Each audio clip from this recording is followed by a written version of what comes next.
রাজীব গান্ধীর সবচেয়ে সফল কাজ কোনটি? ১৯৮৪ সাল। ভারতের প্রধানমন্ত্রী হলেন মাত্র ৪০ বছরের এক যুবক, রাজীব গান্ধী।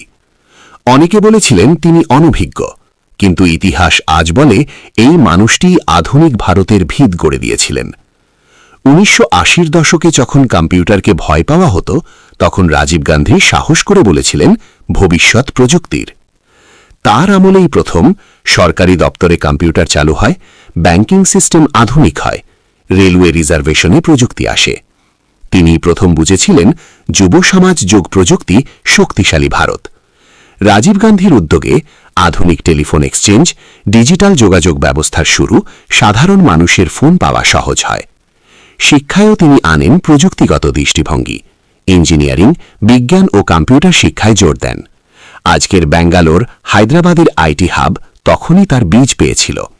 রাজীব গান্ধী চেয়েছিলেন ক্ষমতা শুধু দিল্লিতে নয়, পৌঁছাক গ্রাম পর্যন্ত।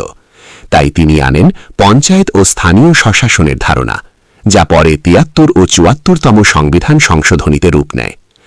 আজ আমরা যখন বলি digital India, IT super power India, তখন মনে রাখতে হবে এই স্বপ্নের প্রথম স্থপতি ছিলেন রাজীব গান্ধী।